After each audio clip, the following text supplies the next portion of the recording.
Has this ever happened to you? You're hanging out, minding your own business at a park one day, when suddenly a giant dinosaur comes out of nowhere and starts going goblin mode on all the other dinosaurs in the park. You'd probably start freaking out. You'd probably start screaming even. Not me. That's just a glimpse into my twisted mind. Welcome to an unhinged guide to green in Magic the Gathering. You see, green as a color is known for having two routes of play. There's obviously tax evasion and, of course, starting the game with a small loan of $1 million. Now, a wise man once said, green is the most magic color in Magic the Gathering. Why? Well, green lets you play more magic per magic game. Hence, why that wise man once said it's the most magic color. So, let's start with tax evasion. Kona Rescue Beastie has been cooking the books. At the beginning of your second main phase, if they're tapped, all of a sudden you hear in the distance, buana, buana, buana, buana, buana, buana. You ain't never had a... You just make a wish. Any permanent in your hand, put it on the battlefield. Sometimes it's a forest if you're a chump. More likely, it's a 10 mana Eldrazi you did not have to pay for. All you had to do was have that little dog guy tapped. It's the easiest thing in the world. There's also Yisan Al-Gaib, the Wandering Bard. You pay 3, put a verse counter on him. He solos your verse. You go get a 1 mana thing, tap him, untap him again to get a 2 mana thing, tap him, go find something crazy. You blink, all of a sudden, you got a board state out of nowhere. This guy is busted. Basically, you're Al Capone. You never pay taxes. The IRS tells horror stories about you. You're the boogeyman to the children under their bed, in the closet. They never know where you're going to come from. You're a monster. We got Ovia, Automech Artisan, 3 mana. All of a sudden, you could pay a green and tap it. Put a creature from your hand onto the battlefield. What are we putting? Galta, Stampede Tyrant. What does he say? When it enters the battlefield, you reenact your favorite scene from Avengers Endgame on your left. Everybody's here all of a sudden. There's also Elvish Piper. 3 and a green, you pay a green, you put a creature card on the battlefield. Who is it? Galta. All of a sudden, on your left, buddy, it's me, the Falcon. And then there's Monster Manual. 3 and a green, you pay 1 and a green, you tap it. All of a sudden, you put down a Galta, Stampede Tyrant. On your left, it's me, Bill and Ted, and the whole historical gang. It's crazy, and it's insane.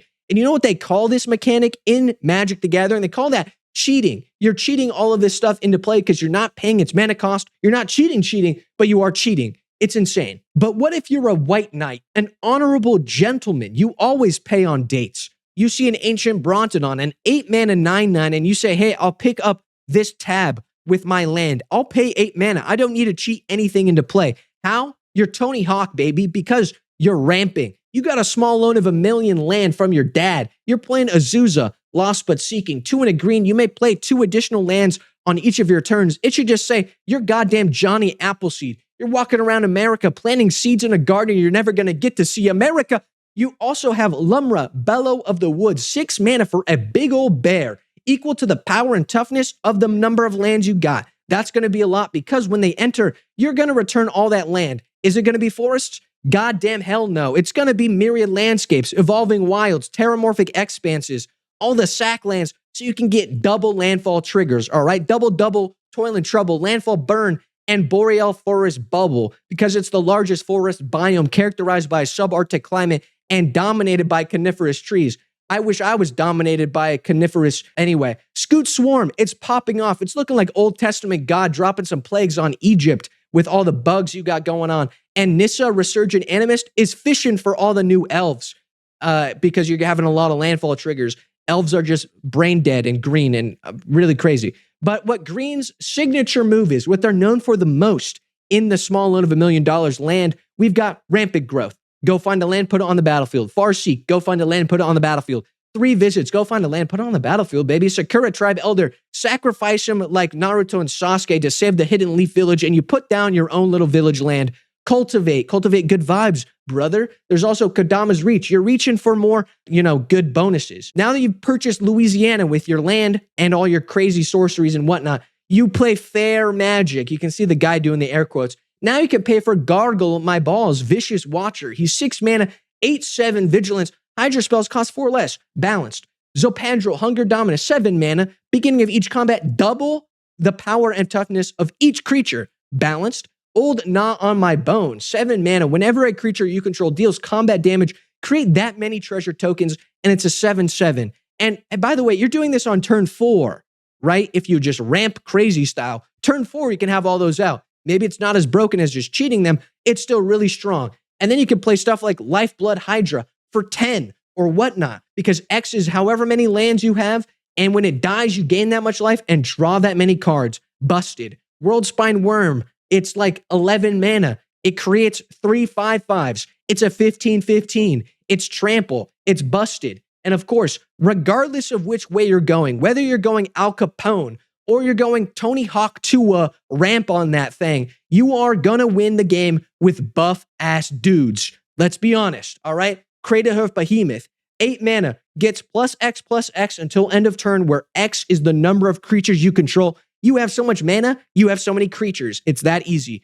End Raise Forerunners, 8 mana, +2/+2, Vigilance, Trample, gives everybody that. It's insane, and it's a 7/7, it's nasty. Overwhelming Stampede, 5 mana, creatures you control get the Craterhoof thing. There's also Triumph of the Hordes, 4 mana, creatures get +1/+1, Trample, and the big one, Infect. It's insane. There's also Kamala Harris, Heart of the Crosa, 8 mana, beginning of combat, give everybody the Craterhoof thing, kind of, and you can turn lands into elemental creatures that suddenly can fight, and they're also stronger because it's combat. And by the way, this dude kind of looks like Daniel Radcliffe. Am I the only one seeing it? He kind of looks like it. That's all I'm saying. He's a good card because he's good, and he also looks like Daniel Radcliffe. But what about card draw? A random viewer might say. Well, Return of the Wild Speaker, Rishkar's Expertise, draw cards equal to the greatest power among us, sus, creatures you control. And guess what? We've got the World Spine Worm. We got the big ass creatures. You're going to draw at minimum from these cards 5. At maximum 15, 20, 30. If they're equal to the number of lands you have, you're drawing a lot. And these cards are great. There's a Guardian Project. Play a creature that you don't have. All of a sudden, you draw a card. Garrick's Uprising. Hey, if you're playing green, you're drawing cards because all your stuff is power 4 or greater every time. And Trample's busted. Beast Whisperer, 4 mana, draw a card when you cast creatures. Busted. The Great Henge. I know the card looks like it costs 9 big ones, but really that's a mirage, an illusion, a trick of the light. It's really going to be 2 mana because it costs X less to cast, where X is the greatest power among creatures we control. Really balanced. Almost as balanced as whenever a non-token creature enters the battlefield under our control, we put a +1 counter on it and draw a card and pass go and collect $200. The Great Henge is really balanced and affordable.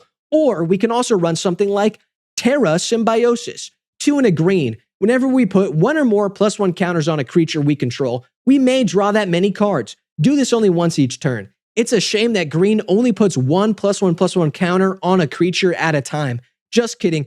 Bristly Bill, double it, draw a billion cards. Play a land, draw a card. Insane. Or you wait, double it, then play the land, etc., etc. Ayula, Queen Among Bears. You play a bear, you put 2 counters on it, you draw 2. Really good. Vorinclex, Monstrous Raider. Hey, if you're going to put counters on something, put twice that many. So you're basically drawing twice as many cards as you normally would. You're drawing almost as much as Pablo Picasso, one of the most prolific artists on record. He drew like 50,000. That's almost as much as a blue player, but we're in green. That's pretty cool. What about interaction? Another random nobody asks. Nature's Claim is 1 green for an instant, destroying target artifact or enchantment. This hits everything. Every creature is an artifact creature or an enchantment creature these days, to be honest, basically. There's also Prize Fight. Just pull out Prime Mike Tyson to beat up your opponent's creatures and make money off of it. It's awesome. Where's Logan Paul when you need him?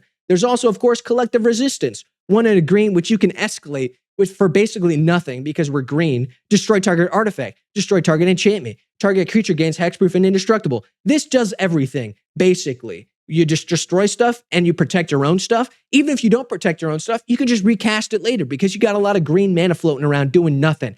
And that's kind of the motto of green. It does everything. It's awesome. So here are my recommendations for mono green commanders to get started with. We got Toski, Bearer of Secrets. He's a baller, big dick energy squirrel. He's a 1/1 indestructible, attacks each combat. When a creature we control deals combat damage to a player, draw a card. Absolutely baller. Love this guy. There's also Durnan of the Yawning Portal. When he attacks with the top 4 of our library, we may exile a creature from among them.